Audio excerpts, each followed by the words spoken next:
Özellikle bölgemiz bilindiği gibi yüksek sıcakların olduğu bir bölge yaz aylarında. O nedenle 2 yaş grubu bizim için kritik kabul edilebilir. Bunlardan biri ileri yaş dediğimiz 65 yaş üstü hasta grubumuz, daha doğrusu insan grubumuz. Yani özellikle 0-1 yaş bebeklerimizde sık miktarda gastroenterit dediğimiz ishal görülmekte. Bunun da en büyük yan etkileri sıvı kaybına bağlı oluşan semptom ve hastalık belirtileri. Bu grupta önemli olan bol sıvı almaları çocuklarımızın. Bunun yanında sularımıza çok dikkat etmek lazım. Tabi burada halk sağlığı hizmetleri de işin içine giriyor. Bu suların dezenfeksiyonu halk sağlığının denetiminde. Ama daha ziyade hazır suların kullanılması ya da suların kaynatılarak içilmesi bunu engelleyebilir.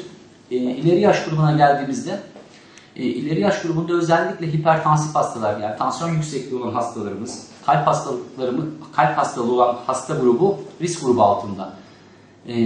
Sıcaklıkların artmasıyla birlikte bu hasta gruplarında mevcut olan hastalıklarında bir şiddetlenme görmekteyiz. Yine kalp hastalıkların belirtileri ilerlemekte. Nasıl önlem almalıyız bu grupta?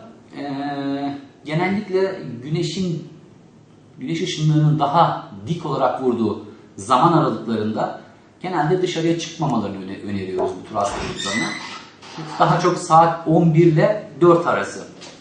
Bu grup hatta evlerinde oturmaları ya da gölgelik bir yerlerde olmaları tavsiye edilebilir. Güneşin uzun bir süre, yani belli müddetten fazla insanın vücuduna direkt teması sonucunda ya yanıklarla kendini gösterebilir. Bunlar genelde 1. derece yanıklar dediğimiz deride hafif kızarıklık şeklinde olur. Bir de derinin haricinde insanın sıvı kaybetmesine bağlı genel semptomlar, yani vücudun buna verdiği genel semptomlarla birliktedir güneş çarpmaları. Ne yapmak lazım? Demin de söylediğim gibi güneşin dik geldiği 11 ile saat 4 arasında genelde dışarıda olmamak lazım. Diyelim ki böyle bir şey oldu. Bol miktarda sıvı tüketmemiz lazım. Çünkü güneş yanıklarında ve güneş çarpmalarında en önemli sıkıntımız bizim sıvı kayıplarımız. Bunu yerine koymak lazım. Özellikle aldıkları sıvılara çok dikkat etsinler. Yaz mevsiminde bilindiği gibi artık köylerimizde çok fazla dezenfeksiyon şartları azalıyor. Su sıkıntısı başlıyor. Bunlar atıyorum muhtemelen kuyu suyları falan tüketiyordur bizim köylülerimiz. En güzel yapabilecekleri suları kaynatmak. Kaynatsınlar, bekletsinler, soğutsunlar ve öyle kullansınlar. Hazır su kullanabiliyorlarsa hazır su kullansınlar.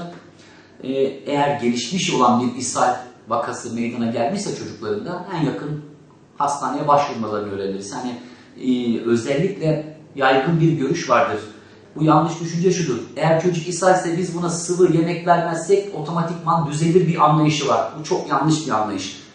Aksine bizim bunu kaybettiğinin daha fazlası sıvı ve besine vermemiz lazım. Yani kesinlikle beslenmesini kesmesinler. Eğer bu çocuklar anne süt alıyorlarsa, şimdi emzirme dönemindeki çocuklarsa mutlaka anne sütünü devam etmeleri lazım. Kesinlikle anne sütlerini ishal oldu benim çocuk diye kesmesinler, devam ettirsinler. Klimanın direkt bir zararlı etkisi yok. Burada önemli olan klimanın yerleştirilme şekli. Yani direkt insanların üzerine gelmeyecek tarzda evin bir köşesine yerleştirsinler. Yani uzak bir noktada olsun. Onun filtreleri vardır. Onları sık değiştirsinler. Yani bakımlarını yaptırsınlar. Çünkü bazı hastalıklar var. Klimanın bu sıvılarından üflediği havadan bulaşır. Ve bunlar özellikle ciddi akciğer enfeksiyonları yapabilirler. O yüzden o filtrelerine ve içinde dolanan sıvının şeyine dikkat etmeleri lazım. Ve direkt vücutlarına gelmeyecek şekilde evin uzak bir noktasına kursunlar. Mümkün olduğu sürece de çok uzun süre çalıştırmasınlar. Yani aralıklı çalıştırılsınlar. Ve o esnada da odayı bir şekilde havalandırmayı denesinler. Hem çocuklarımız için hem de ileri yaş, 65 yaş üstü özellikle bireylerimiz için güneşin dik vurduğu zamanlar, bu zaman dilimi de saat 11 ile, gündüz 11 ile akşam 4 arası. Yani bu 5 saatlik saat diliminde mümkün olduğu kadar dışarıda bulunmamaya çalışsınlar. Eğer dışarıda iseler, mecbursalar başlarını koruyucu bir şeyler almaları gerekmekte. Özellikle ama renk de önemlidir burada. Bildiğiniz gibi beyaz ışığı, beyaz güneş ışıklarını geri gönderir. Yani şapka kullanacağımız zaman beyaz renk, açık renk şapkalar tercih etmeleri lazım. Yine giydiklerimiz de aynı şekilde açık renk giysiler tercih ederlerse güneşin bu etkilerinden daha az etkilenirler. Buna da dikkat etsinler.